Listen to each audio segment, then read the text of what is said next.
Olá, hoje veja em entrevista o senador Cássio Cunha Lima, do PSDB.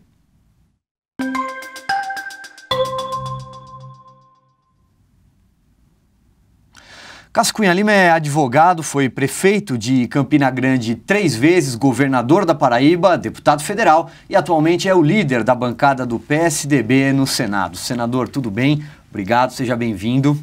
Prazer estar aqui com você e com o seu imenso público de internet para conversar sobre o Brasil. Tudo bem, senador. Nessa tentativa desesperada de tentar sufocar o impeachment, a presidente Dilma Rousseff passou a defender publicamente a suspensão do recesso das férias dos parlamentares em janeiro. Qual é a posição do PSDB sobre isso? O PSDB está pronto para agir, trabalhar como tem feito esses meses, esses anos todos na oposição. O Brasil precisa de uma mudança, o Brasil tem pressa. Agora, nós não vamos fazer o papel de inocente útil de fazer o jogo do governo, que às vezes quer o recesso, às vezes quer evitar o recesso. O governo funciona para tudo como uma biruta de aeroporto, não sabe para onde vai e o vento é que conduz. Então, com essa decisão do Supremo, que deverá ocorrer na próxima semana, é que o governo deve tomar sua decisão se quer ou não um recesso.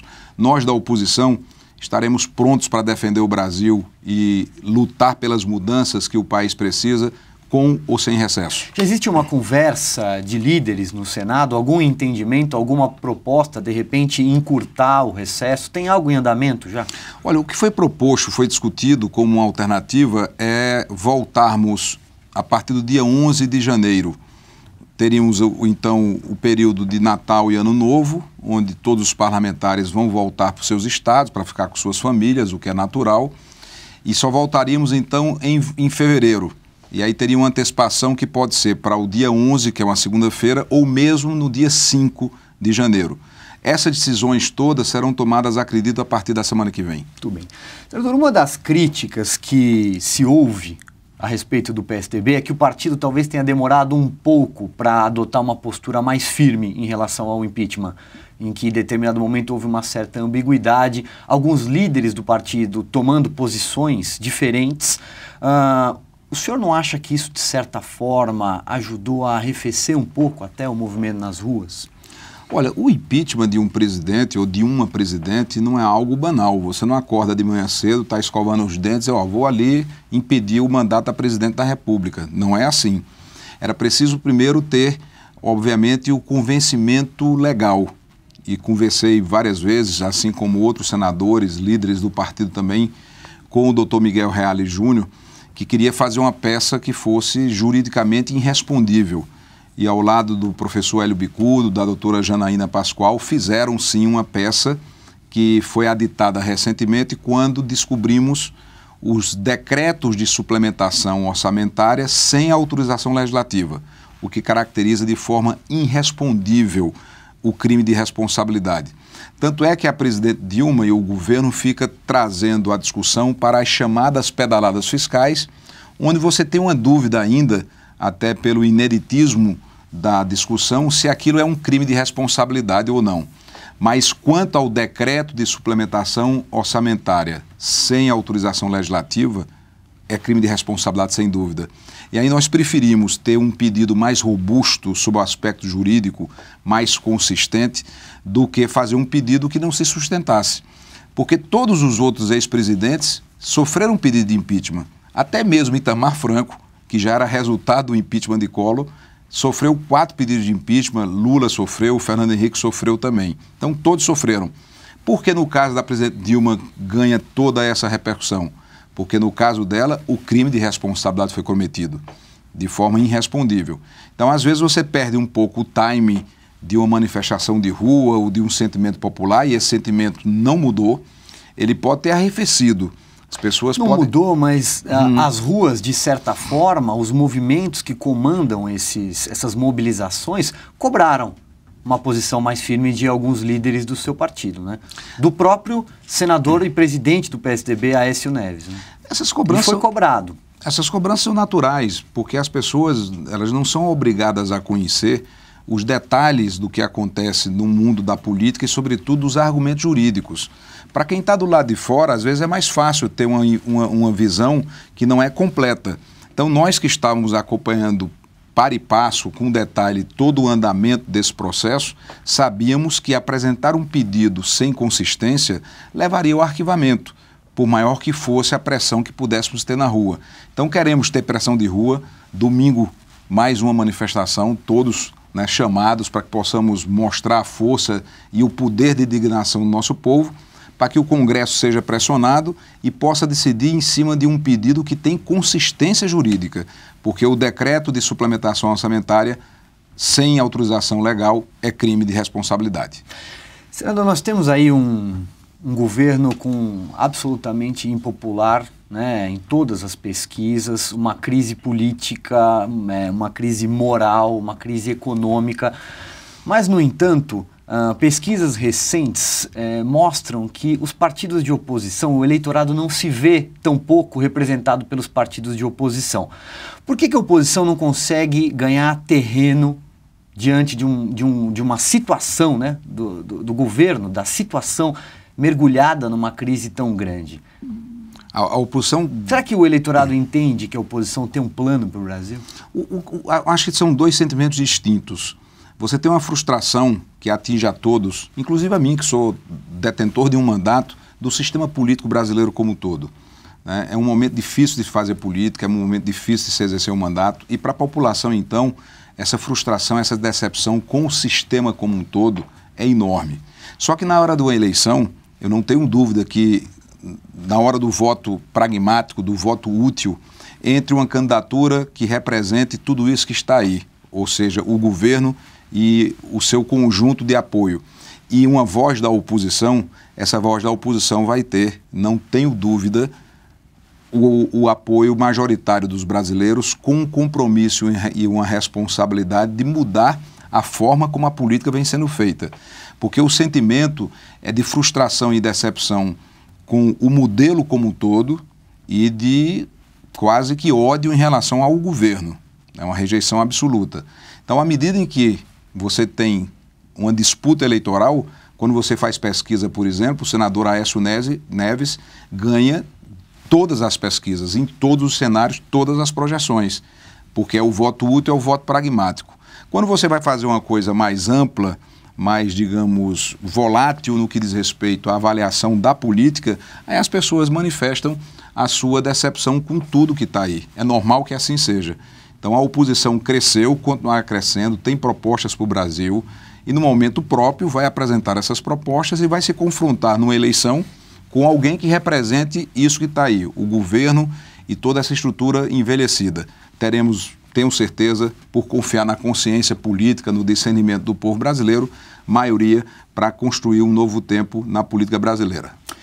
16 governadores assinaram nessa semana um manifesto a favor da presidente, favorável a ela, contra o impeachment. A maioria desses governadores, inclusive, do Nordeste, sua região. O senhor acha que, de certa forma, esses governadores podem influenciar as bancadas dos estados na Câmara dos Deputados? Influência perto de zero. Já foi o tempo em que você tinha governadores que tinham influência efetiva no voto de parlamentares. Você pode ter um governador que tenha 1 ou 2 votos numa bancada de 12, de 15 deputados. Mas aquela política de governadores que você tinha no passado, essa desapareceu a partir do advento da emenda parlamentar. A emenda parlamentar representou uma alforria dos deputados em relação ao domínio dos governadores. Porque com as suas emendas, os deputados conseguem, independentemente do governador, atender sua base eleitoral. Então, o poder de influência do governador diminuiu e diminuiu muito a partir da criação das emendas parlamentares. A Câmara dos Deputados, até pelo rito natural, está numa fase mais avançada no debate em relação ao impeachment. O senhor acha que é o Senado quem pode salvar lá na frente a presidente?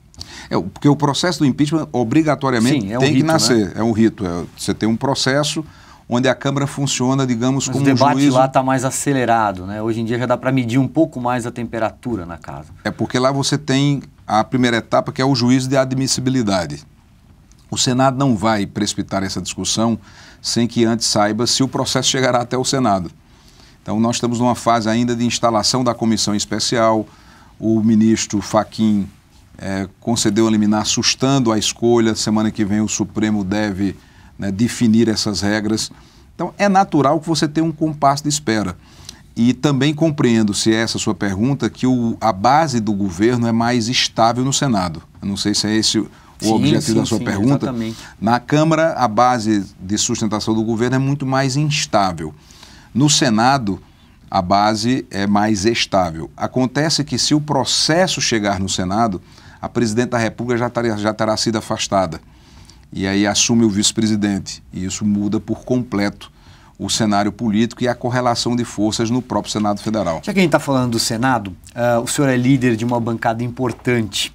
Não é desconfortável ser líder numa casa cujo presidente é investigado nessa tão simbólica Operação Lava Jato? Olha, você se sente desconfortável? Você tem um momento em que é preciso separar bem o estágio da acusação, o estágio de provas que você tem, para não fazer tudo na vala comum.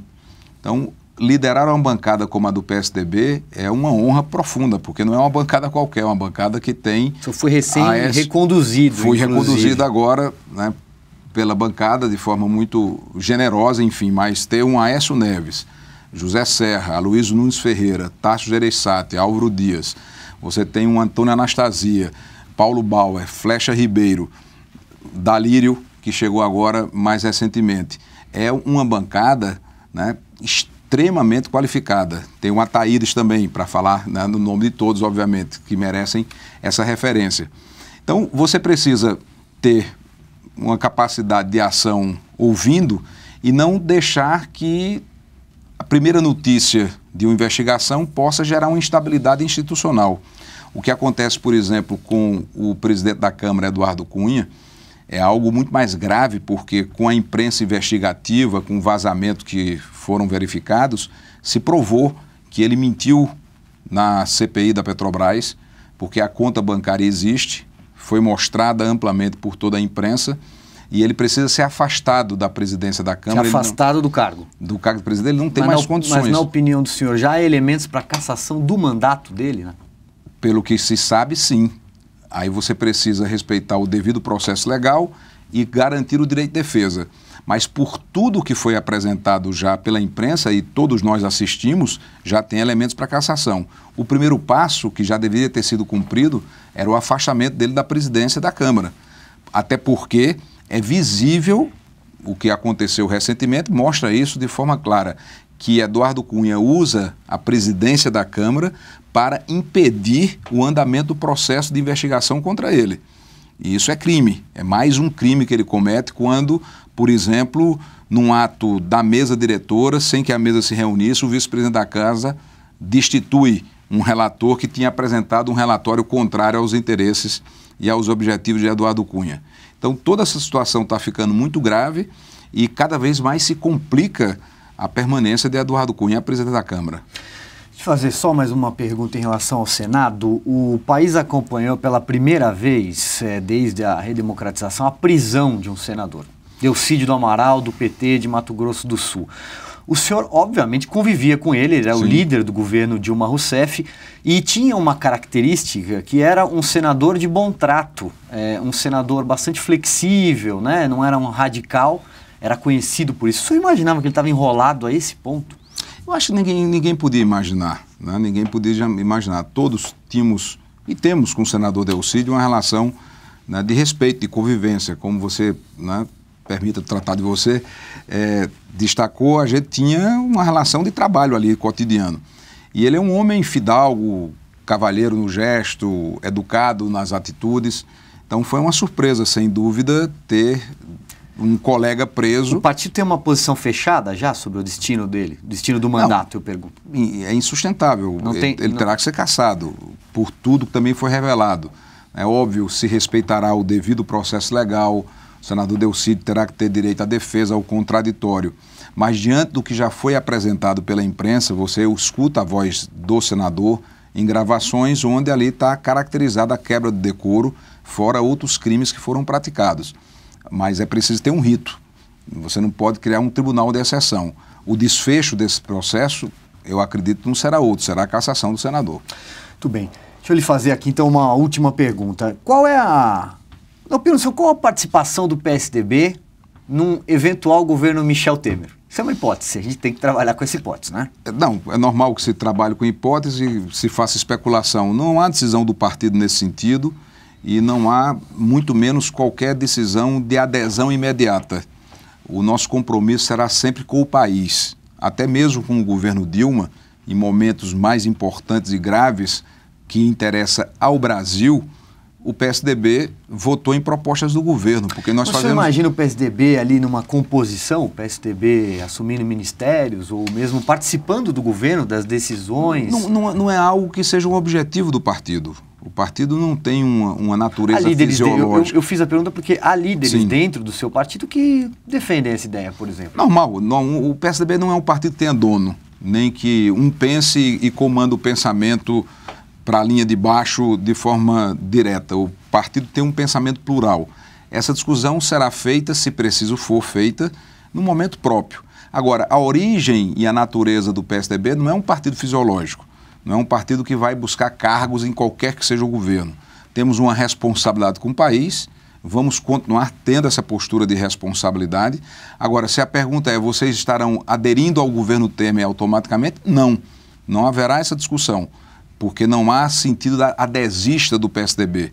Pelo contrário, o PSDB é uma alternativa real de poder para o Brasil, temos propostas para o país, já contribuímos muito na atualidade e no passado e temos como contribuir ainda mais no futuro. Então não há uma adesão automática a um eventual governo Temer por parte do PSDB. Vamos discutir isso nas instâncias partidárias. Eu disse que era a última, mas vou fazer só mais uma. À vontade.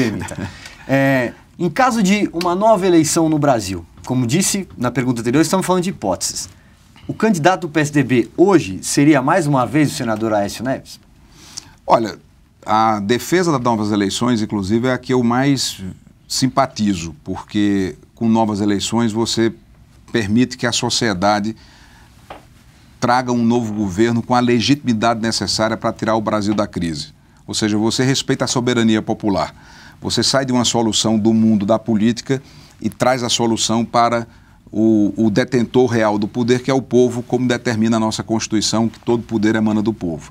Então, essa saída ela é possível sim, porque, lamentavelmente, se constata que crimes eleitorais gravíssimos foram praticados pela presidente Dilma e pelo vice Michel Temer, já que eles compunham uma única chapa. Com isso, o presidente da Câmara teria que assumir por 90 dias, por isso que é importante Eduardo Cunha ser afastado. Eduardo Cunha não tem condições de ser presidente da República nem por 9 segundos, avalie por 90 dias. Então, se afasta o presidente da Câmara para que se faça novas eleições. Num cenário de novas eleições, o partido vai deliberar se terá um candidato, se vamos construir uma candidatura de consenso, de conciliação nacional, mas é óbvio que o nome do senador Aécio desponta sempre como um nome mais lembrado pelo desempenho extraordinário que Aécio teve na eleição passada. Aécio não ganhou porque enfrentou uma organização criminosa, enfrentou uma máquina de comprar votos com tudo que foi provado depois das eleições. Então, primeiro, vamos lutar para que essas novas eleições ocorram, que é um bom caminho para o Brasil.